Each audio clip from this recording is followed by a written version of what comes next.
So after 15 years of only using iPhones exclusively, I had the completely original and authentic idea to switch over to Android.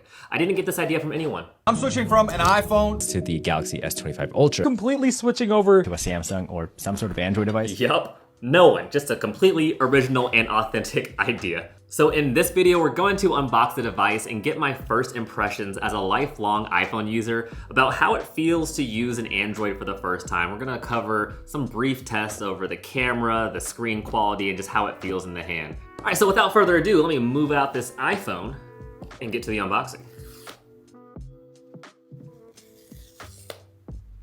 Now, I tried not to look at any news about the Edge because I didn't want to be swayed in my first opinion, but without further ado, let's check it out. Oh, wow. Oh, it's so light. I can already tell in the box, it's so light. Let's open that up. I got it in the titanium color because I like the titanium. Obviously, that's the best color you can get. Look how nice that looks. And then we can peel off this protective plastic from the front. Wow. Jeez. No, this thing feels like so light. Like, it doesn't feel like a phone. It feels like kind of like a duplicate or like a mock phone that doesn't have anything on the insides. That's insane. Wow. So I'm not sure why, but I thought this was gonna be a lot smaller, but this 6.7-inch screen is about the same size as my iPhone 15 Pro Max that I've been using for the last 2 years, I think. And much like the iPhone 15 Pro Max, these are both using titanium to keep the weight super low. I believe the weight on this guy is only 163 grams, and it just feels crazy. All right, let's go ahead and boot it up. Did I hit the right button?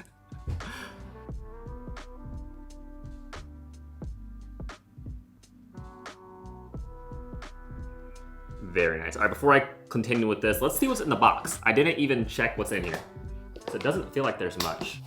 So inside the box, we just get this, which is, the shell, nothing much there. And this tray that has nothing in it. Hopefully a charging cable at the very least. Yeah, just a charging cable. Yeah, so it's a USB-C to USB-C, pretty basic charging cable. I wish it was threaded, but that's basically all you get in the box. It's so hard to explain how light this feels and how thin it is. That's so crazy. All right, here we go. Let's go ahead and start. All right, so let's go ahead and bring over my iPhone, and let's go ahead and just port everything from my iPhone over to this. Hopefully that's easy to do. I've never done that. All right, so this is the moment where I'm switching from iPhone to Android. Let's do it. It's honestly so hard to describe how exactly light and like crazy thin it feels. My brother is here. He's used Android for like the last, how many years? 20 years, and I just want to get his take on how thin it is because it's so hard to put into words. Bring the chair. All right, so pick up the iPhone 15. Okay. 15? That's the iPhone 15 Pro Max. Okay. So, it's pretty thin, all things considered. Okay, now pick up the S25 Edge. It's the newest phone. Isn't it weird? It almost feels like wrong to be so thin. Right? It feels like Does it? you're gonna break it almost. Can I Don't bend it. Okay. Don't bend it. Okay. It doesn't look all that drastic, but it feels, feels- like the difference between holding like a phone and then like a paper clip. Yeah, so the iPhone 15 Pro Max is 221 grams, and the Edge, the one that's like, wow, is 163. You can completely feel it. It feels like paper. There you go. Above your hands, like it's or in your hands, I guess, not above it. Yeah, this feels nice. It feels smooth, like really smooth. I almost, when I first held it, I didn't really like it that much, but now that I use it, it almost feels better than having something in your hands. It almost feels like swiping through nothing, like you're getting closer and closer to the hologram phase. That's what I was saying. Like I feel like it's That's a ghost. one step closer to like the sci-fi movies that are like have those little invisible. It does feel closer. Yeah. It feels closer to that, and I'm kind of digging it. How do you feel about the edges? Because some people say the edges are kind of sharp. I mean, compared to this. So do left hand, right hand. Okay.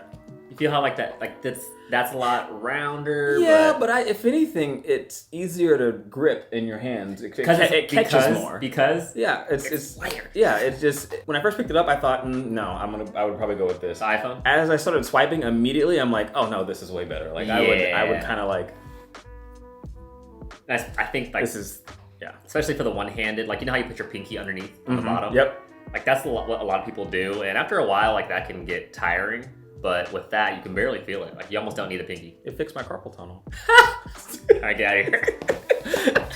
All right, so let's talk about the color real quick. You can get these in 3 different colors. It's black, icy blue, and then this titanium silver color. I have, no inspiration, so I always go silver when it comes to iPhones because I think, I don't know, silver looks really good in a chocolate hand. That could just be me. Now, it's kind of hard to tell, but the iPhone 15 Pro Max, that silver is a lot darker and a little bit more grungy, and the S25 Edge is a lot lighter. I'm thinking that I like the grungy, dirty silver look of the iPhone only because of the smudges. On the iPhone, there's practically no smudges, even though I've been using this phone for years now. However, after 2-5 minutes of use, there's already a bunch of fingerprints on the edge. So I think if I had to choose, I would lean more towards the color of the iPhone silver rather than the Edge silver just because of those fingerprints. Gross. All right, overall feel of the body. Not this body, this body. It's a bit sharper. I know some people say it's a bit sharper, but as I was talking with my brother, I don't think that's a big of a deal because since it's so light, like the sharpness of the corners aren't really digging into your fingers because you barely need any support to carry it because it's just so light. Like, look at that. It's so hard to tell. It's so hard to show it on camera how light it is. The button placement is going to take a bit of getting used to. Here on the iPhone 15, you have your lock button on the right. You also get your lock button on the right on the edge, but you get your volume rockers over here too. So I think the lock button is in a fine position, but I don't like where the volume rockers are located because typically I have my phone here, yeah, that's good. But it's impossible for me to reach that top rocker without shuffling the phone down. You know what I'm saying? Small thing. Now, most of the flagship phones these days have 3 cameras, but the S25 dropped one to, save some room in the chassis. So now you're only gonna get 2 cameras. One camera, I'm not sure if it's the top or the bottom camera, but one of those cameras is the 200 megapixel camera and the next is the ultra wide 12 megapixel camera. Now we are missing that telephoto lens, but personally a telephoto lens isn't something that's a make or break for me, but it is an extremely good, nice to have. Like I always find myself in a scenario or another where I need to look 200 feet off into the distance and I look to use the telephoto lens on my phone, which has been this one. But since that's not here, I guess I'll have to start traveling with binoculars if I plan to see far. I'm not exactly sure if a 3rd camera would make it a bit more stable, but when you put it on a table, there is a pretty significant amount of phone wobble. Again, a small thing. I'm not sure if that matters to a lot of people.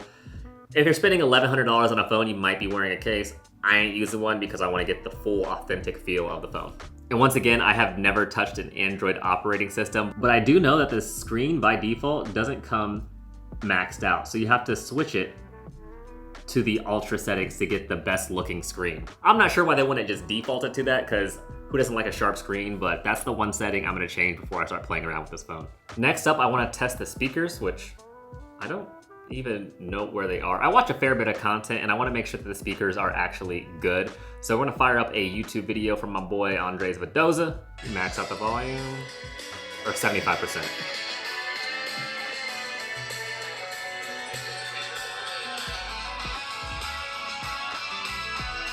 Buddy's videos are so cinematic. All right, now let's fire up that same video on the iPhone 15 Pro Max. 75%.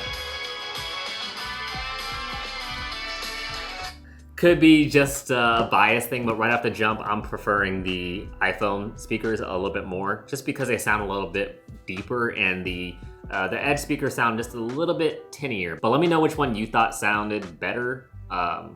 It could just be me. So switching your SIM cards from an iPhone to an Android isn't as easy as I thought it would be. For Verizon, I'm gonna have to call them and then ask them to send me a QR code to get that set up. So while that waits, let's reflect on all the things I'm gonna be missing from the Apple ecosystem by transferring over to Android for the first time. iMessage, that's gonna hurt. I love Apple Maps. I'm gonna miss being able to drop a pin to my wife so she can find me in a large crowd or when I'm at an event or something like that. FaceTime is obviously going to be missed, but I only really FaceTime my wife. My entire family that I call every single week, every single day. They all use Android, so Facebook Messenger is kind of what I've been using as my default messaging phone calling thing to Androids. So I'll probably just use that. And hands down, the biggest thing I'm gonna miss is AirDrop, like shooting a video on my iPhone and then popping it over through the air seamlessly to my MacBook so I could start editing it. Has been amazing, and it's streamlined my content creation over the last years. There may be some workarounds that I can do with the Edge to the MacBook Pro. I don't know any off the top of my head, so if you know some, let me know, please, because I'm gonna miss that for sure. All right, and last but not least, we're gonna do some A/B testing, my favorite. So we're gonna put the iPhone 15 Pro Max against the Samsung S25 Edge, camera versus camera, video versus video, photo versus photo. All right, let's get it.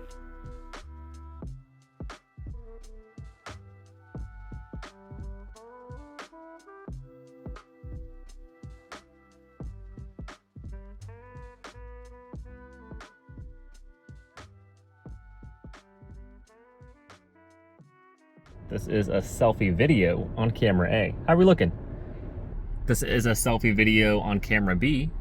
This is a selfie video on camera B. All right, so my first hour with the phone has definitely been an interesting one. Hope you liked the video. If you haven't already, go ahead and like it and subscribe it if you want to see the longer form, longer term review of how I'm enjoying this phone. All right, that's it. Thanks for watching. See you on the next one.